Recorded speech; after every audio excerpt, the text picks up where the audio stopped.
When I'm super active, I realize that everything else around me is so much more calm, it's much calmer.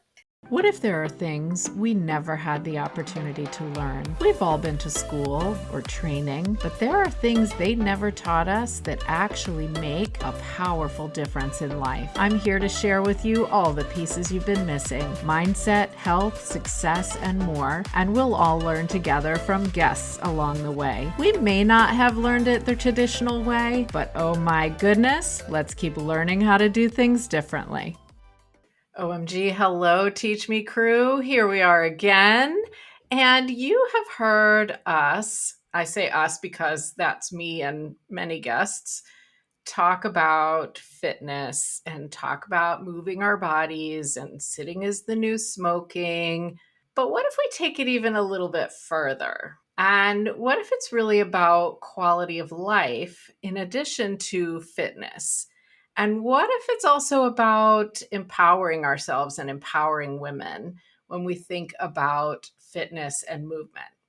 So, my guest today, Lisa, is an athlete.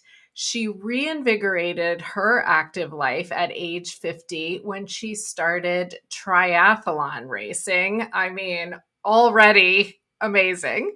She is also a surfer and started that at age 57. Double amazing.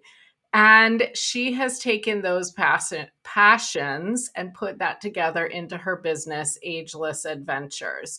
So that is a community of diverse women 50 and over who want to be active, adventurous, have fun, and reclaim their power and passion. Okay, so welcome, Lisa. Thanks, Cheryl.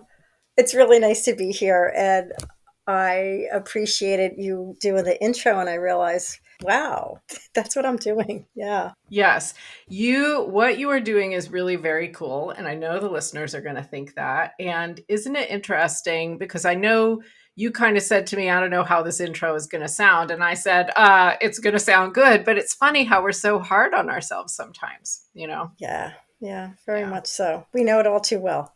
Yeah, exactly. So let's just dive in here. And I believe our stories are powerful. So you are doing some amazing things and you are doing them in, I'm doing air quotes, midlife or after. I don't know what we define midlife as now. So, how did you end up being involved in really trying to make a difference for women in the realm of sports and being so active and so, great at some of these things you're doing? Oh, thanks.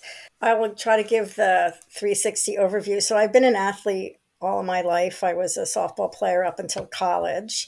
And then I took a hiatus and started cycling a little bit on the East Coast. And when I moved to Portland, I started cycling a lot. And then at a certain point, a few years prior to my 50th birthday, my activity level waned and I wasn't really doing too much.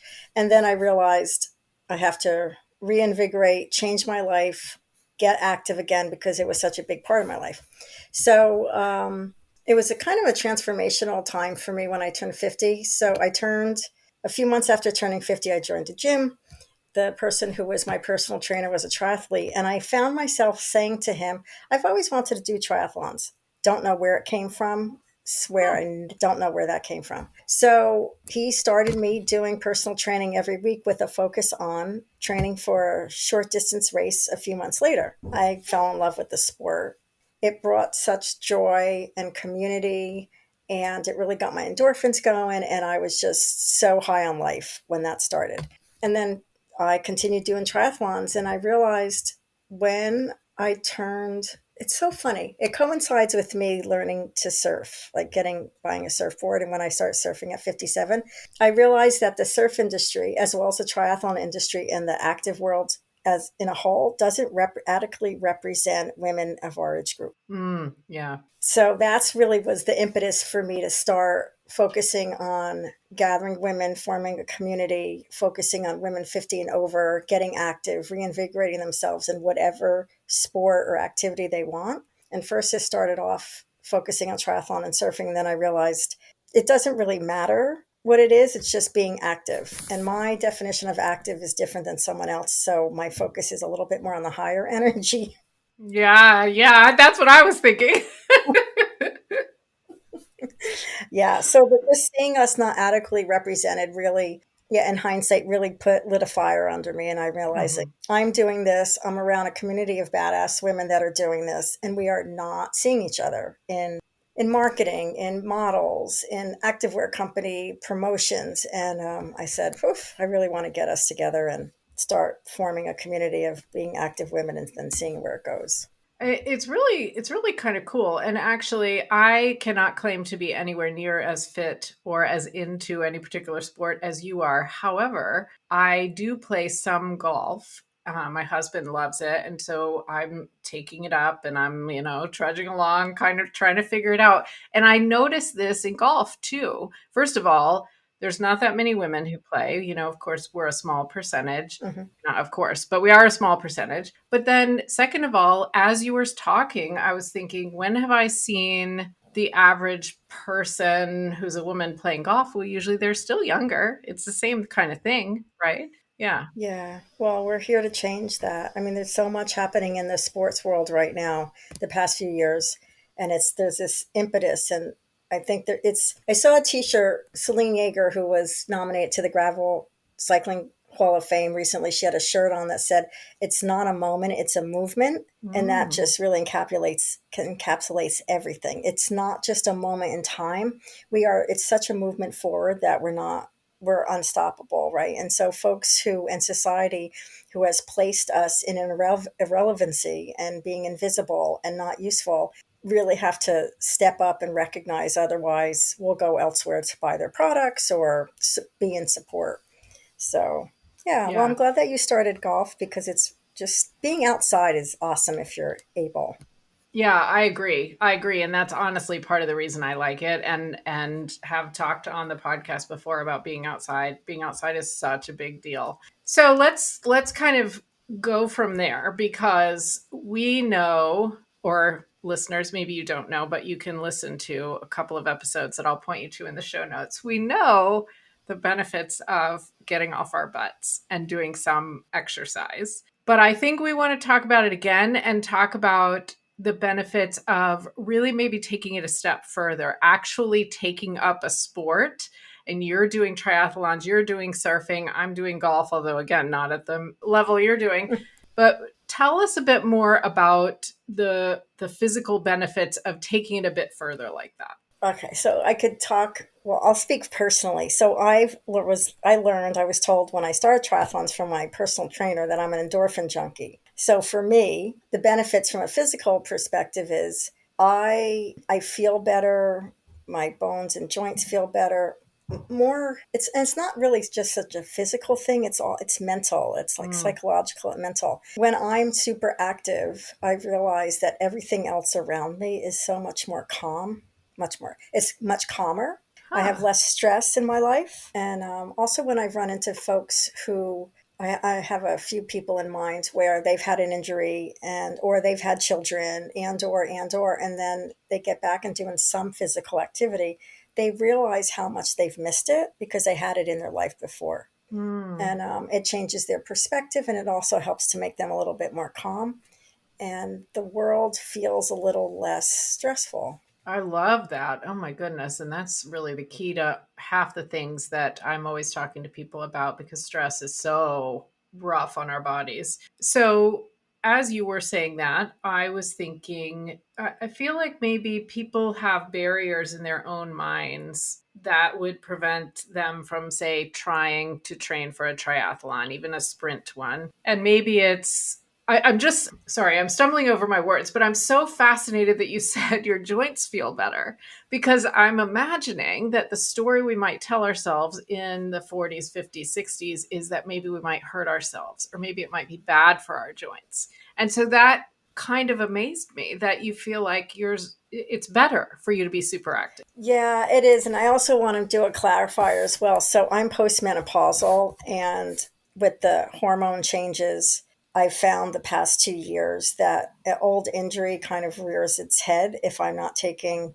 And I don't want to be a promoter of supplements. I don't want to be a promoter of HRT, but I'm only sharing what's working for me. Hmm. So I take some supplements for my osteoporosis. It's genetic in my family, and when I take that coupled with exercise and functional movement and strength training, it allows me to feel better. And then therefore it allows me to do my triathlon training. So yeah, when I don't exercise, it helps lessen some of the inflammation, but then psychologically it's like it's a total imbalance. And then if I ensure that I'm moving, it makes whatever injuries I have feel better. And coupled that with my supplements and my mental stability, everything then becomes, is it homeostasis or homeostatic? It's more calm, Balanced. balanced.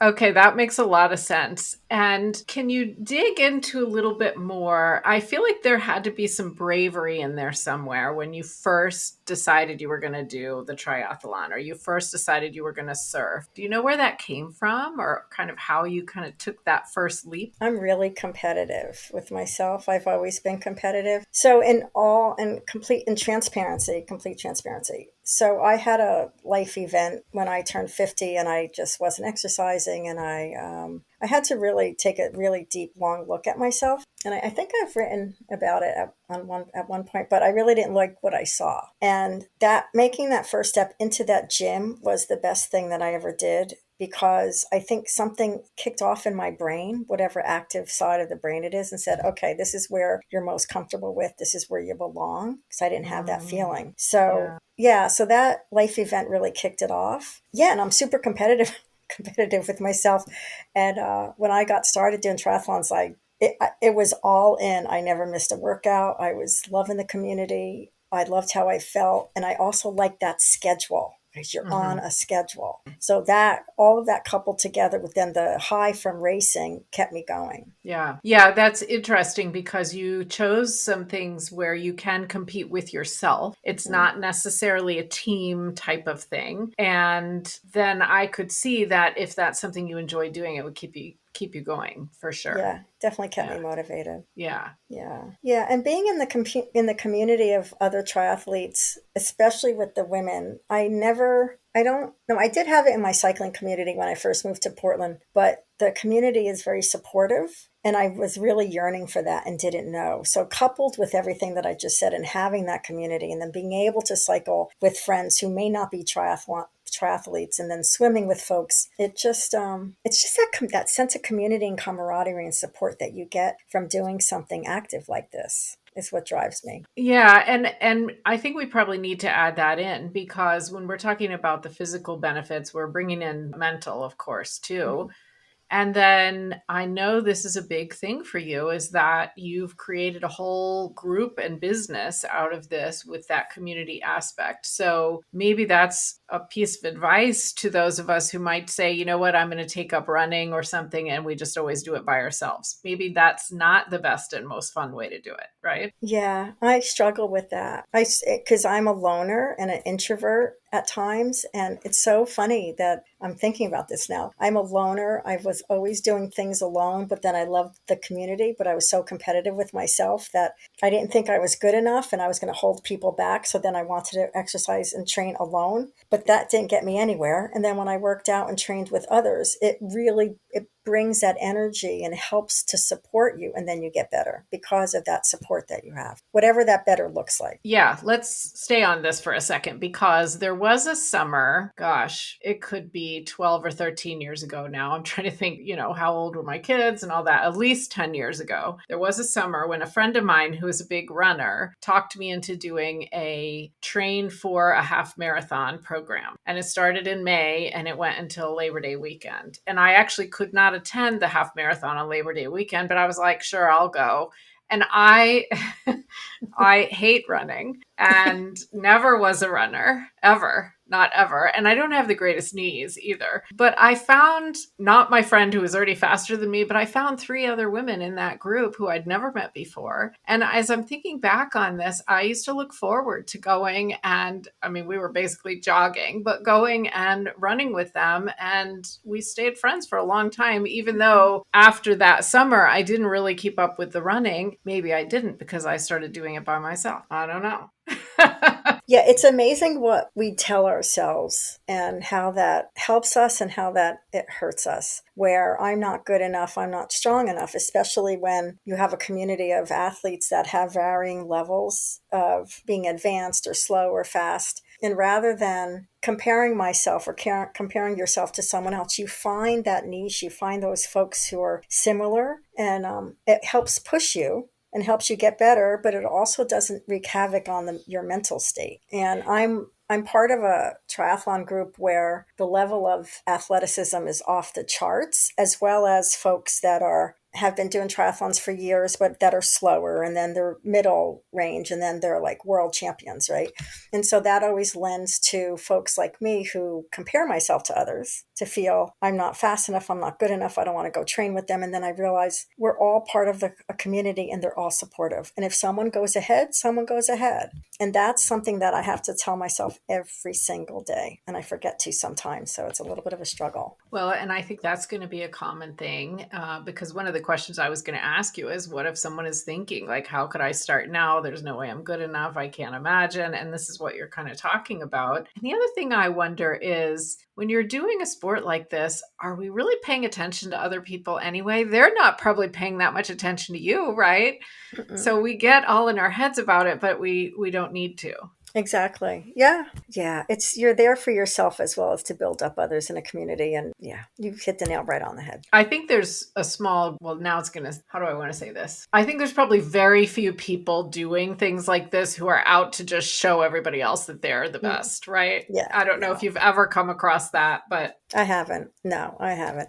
When we start talking about surfing, it's a little bit of a different community because I find that women were so excluded from the surfing world for so long that there's such a strong bond when you're out in the water, and it's different. I mean, there's a strong bond when you're doing triathlons and other sports, but when you're out on the water, you really have to watch out for each other. I mean, there's different vibes depending upon who's out on the board, out in the water that day. But there's a difference there. Like, at least for me, I know my level. I want to go out there and get on the board and ride a wave. And I'm not there looking at other women going, oh, I want to beat her. I want to beat her. It's a different mindset. yeah. And that's fantastic. We all need more of exactly what you're describing in our lives when we're doing things with people and everybody's watching out for each other. I mean, Yeah. fantastic.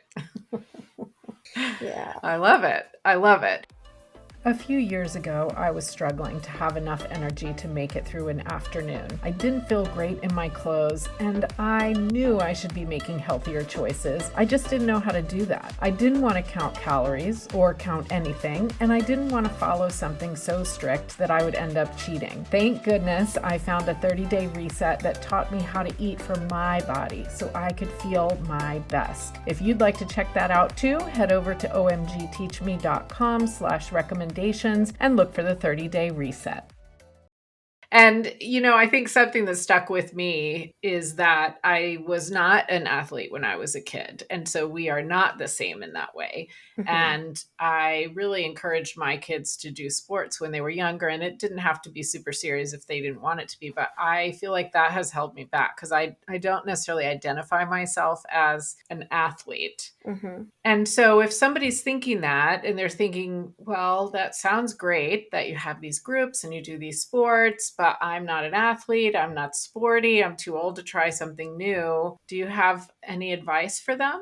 I just like to take a step back and breathe and pause. And then, giving advice, I will answer your question in a minute, but giving advice, you have to be really careful because I have had women say that to me, and I have to take a step back and breathe and pause and say, where has this person been? What is their experiences? What were they put down as a child? Like, all of that stuff wraps up into a comment like that. So what I like to do and what I have done is just state back the question that they've just asked, or the statement, like, I'm not good enough, or I'm too old. And then I'll say, well, why do you think that? And I'll share my story. I'll share other stories of women that I know, and then we'll push them a little bit if I'm comfortable, and if we have a trusting relationship, to say, age is just a number. I recognize that with age comes challenges with the body, and I just really get them to talk about what kind of experiences they had when they were younger, and why do they feel that now? Is there anything that's stopping them? And basically, age is just a number, and screw it.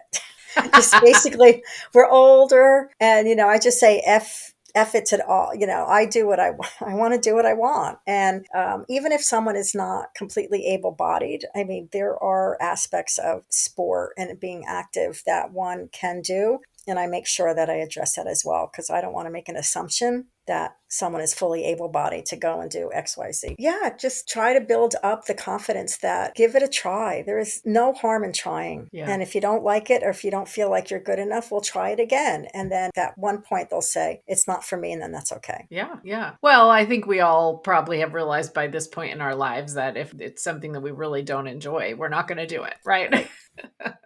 Right. And then ask yourself, why are you not enjoying it? Is it because then that voice in the back of your head is saying you're too old? Then that societal values telling you're too old. What are you seeing on the media? I mean, every day it pops up. We see anti-aging stuff, and we see thinner folks. And anyway, we see people that don't look like us. So is that what is driving you from saying you're not good enough and you're too old? It's complex. Yeah, I love that you said that, because so often when we have these feelings of inadequacy or kind of embarrassment to try something, or I'm trying to put my hand on emotion words, but what we've just been talking about, it's coming from something that's running around in our heads. Some thought, exactly as you described, that's just running around in our heads all day that may not be true. Is it true that we're too old to try a new sport in our 50s? Of course it's not true. But maybe it's in there because of who knows what. And recognizing that is good. When I was in Mexico, I started a group called Forever Useful, and it was intergenerational, intercountry, and there was 5 of us. And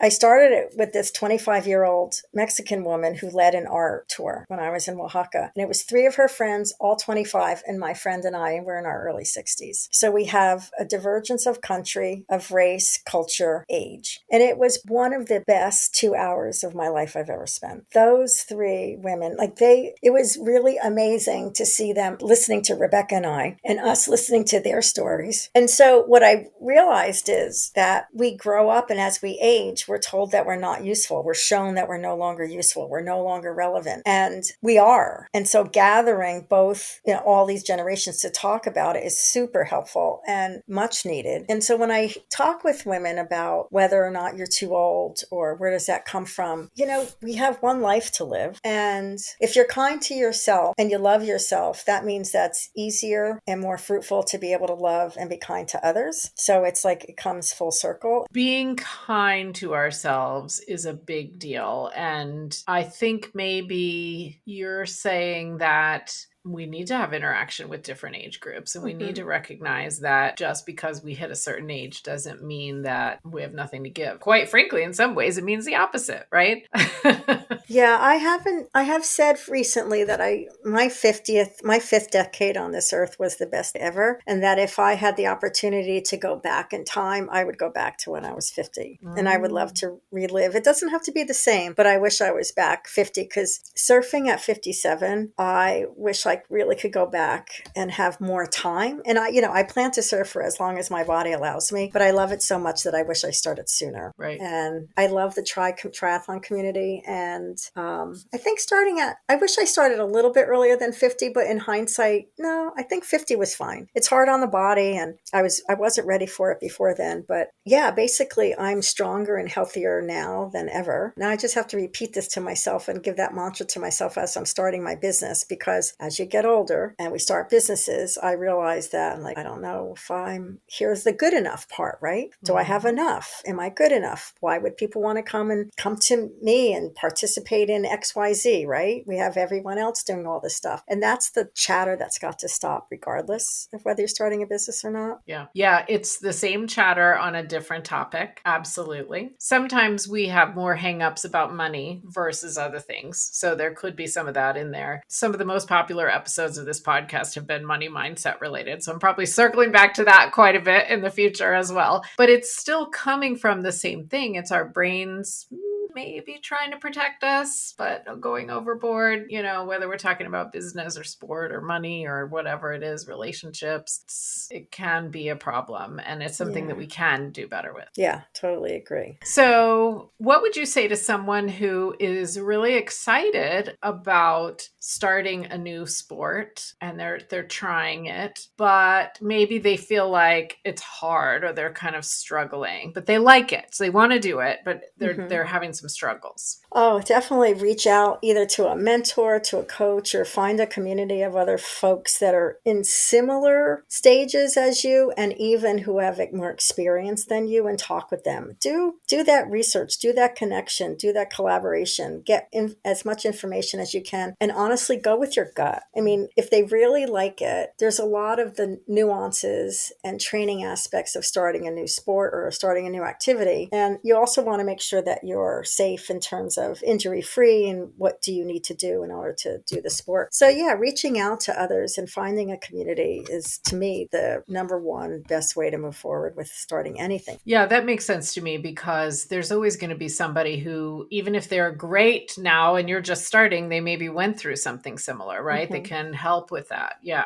Yeah. Yeah. Well, we all start at the same place. We all start never doing something. And it's just a matter of never doing something and starting it now or never doing something and starting it when you're 10. Like it's the start. We all start at the same place. Yeah. And then the other thing is just also be mindful of your body, because if you have some injury, you just want to make sure that you nurture it and you do the right proper stretching or strength training or and just make sure you keep your body safe and as injury free as possible by making sure you're cognizant of what you're doing. I mean, we're all going to experience injury, unfortunately, at one point, possibly. That's a really big deal.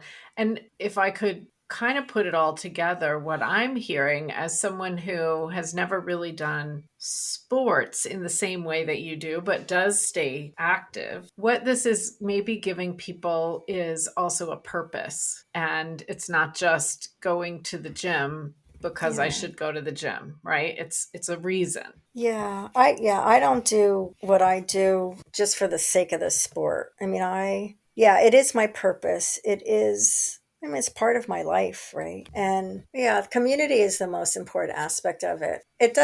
For me, it doesn't matter the level where I'm at. It's the matter of, am I happy and content doing it? Am I building friendships? Does it bring me joy? And when the answer is no to that, that's when I'll stop. But yeah, like right now, my triathlon training is kind of in the toilet, and I have a little bit of a achy hip, and I'm trying to think, is it just temporary or is it I'm not really loving the sport anymore? It's just temporary. I do love the sport. I may need to take a few day break, but those are the questions that when you're getting active and you're trying sports, especially later on in life, I think those are the questions that you have to ask yourself. I love it. I love it. Listeners, rewind a minute and hear that again. Am I happy and content? Am I getting better? Am I enjoying this? All of that. Yes. Excellent. Yeah. Because if we're going to do something that is for our own good, then we sure as heck should enjoy it too, I think. Yeah. One thing I do want to say, the aspect of trying a sport or activity, especially later on in life, is you may feel the need support from those that are immediately around you. And while that is really important, it's not the only thing, because you have support potentially outside of your immediate family. So for instance, when I moved from the East Coast to the West Coast, and then when I started doing triathlons, I didn't get the support from folks that I thought I needed. And that was initially difficult to deal with. But then, you sit with it and you say, well, the support that I need is really internal. Yeah, that's just coming up really loud and clear because, like I said, as you get older, you have certain obligations. If you have children, if you have spouse, partners, you're working, you have obligations, and you start something new, you may be looked at as, oh, what are you thinking? Why are you how doing do you have this? time for that? Yeah, because it's time for me right now. Especially being women or those that we identify as women or even non-binary. I mean, we are the caretakers. And then once you stop being the caretaker or are a caretaker and start taking care of yourself, there's that, whoa, what's going on here? The relationship and the roles are changing. Yeah, I could see there being an adjustment period for sure. And all the more reason to have a group of people doing this type of activity with you to be supportive, I would assume. Yeah. Yeah, that's a great point. I'm glad we brought that in, because if somebody is really trying something new in life in general, I mean, for me, it was the podcast. People say to me all the time, how do you have time to do a podcast? Yeah. Well, I don't know. I figure it out because I want to, So same thing. Yeah, I'm starting to think of, oh gosh, I want to do a full Ironman in 2025. I've been talking about it for a few years now, and I'm really this close to making a decision. And I don't have to make a decision right away, but it's really scary because the last 4 months of a full, you're pretty much working out every day, really long Hmm. hours.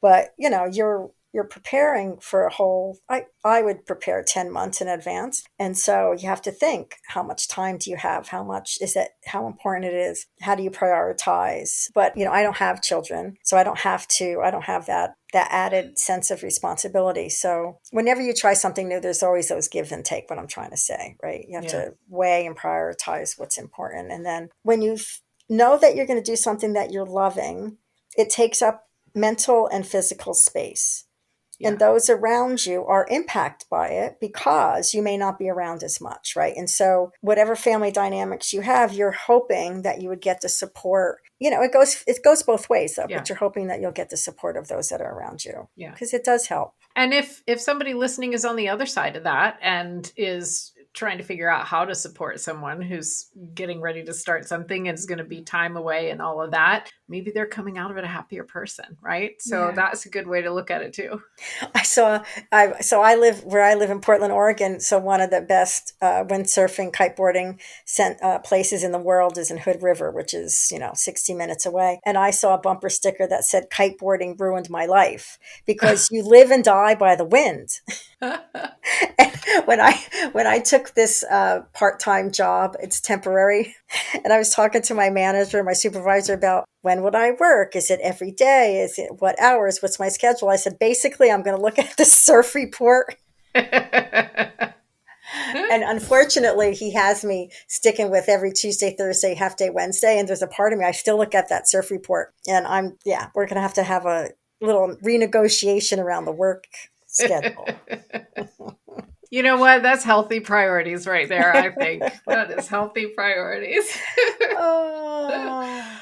Okay, so I think this is going to help a lot of people actually, because I think, or even just we're opening up the thought in someone's mind that they could start something Mhm. at the age they're at that they maybe never considered. So I love that. So before we wrap up, I want you to tell us how people can find you, how they can find out more about Ageless Adventures, or how they can connect with you. So I'm on Facebook as Lisa Alfano. I'm on Instagram as Ageless Adventures. So my Ageless Adventures is in the midst of having a website change. So right now they can go to my prior business name, which is Try to Surf, and that's TRI number 2 surf.com. Okay. Because I was originally starting to get my try folks to surf for my surf community to do triathlons, and yeah. Okay, perfect. So that brings us to the very final question, which I ask everyone. And that is, what is a song that has memories attached to it that are great or just gives you a feeling of nostalgia and you love to listen to? Okay, so I am actually the In Sound from Way Out by the Beastie Boys. Okay, Okay. cool. Yeah, so I used to listen to the Beastie Boys way back when. And about 5 years ago, the song came on, a compilation of the Beastie Boys, and especially the song came on in a pretty special moment. And then it would come on every time when I was in a similar moment. So it reminds me of me being free from all the clutter in my mind. I was in present moment, completely present in that moment. That song reminds me of fun and adventure and endorphin and energy rushes and laughter and being at a place of peace and present. Oh my goodness. Well, that's amazing. I don't recall that, but I mean, I definitely remember the Beastie Boys. So I'm excited to listen for sure. Yeah. Yeah, I Thank think you you'll for like it. that. It's not their hardcore. It's instrumental. So Okay, cool. yeah. Awesome. Well, Lisa, thank you. I think this is really going to matter for people who are, trying to think, should I start something?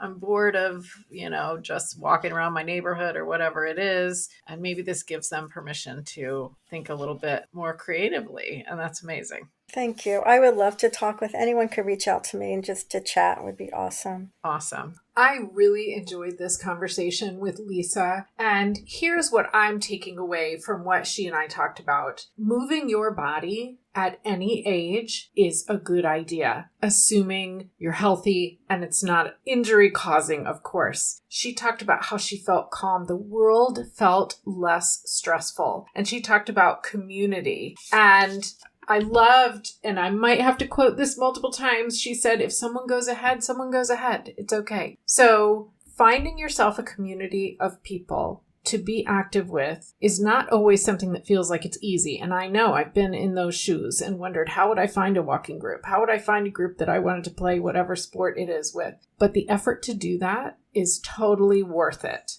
And I love that she said even the best at a sport at any given age or level had to start at the beginning. And it gives a purpose to her life. And in fact, she has interviewed with Title IX and talked over and over about women in sports and the representation of women in sports. And so having that purpose is incredible at any age. And this is something that I coach my one-on-one coaching clients on a lot. And that is allowing yourself to think about what you really want and then allowing yourself to do it and picture yourself doing it well and be okay starting from wherever you start and believe that you can do it. And sometimes it takes a little support to get there, and you can.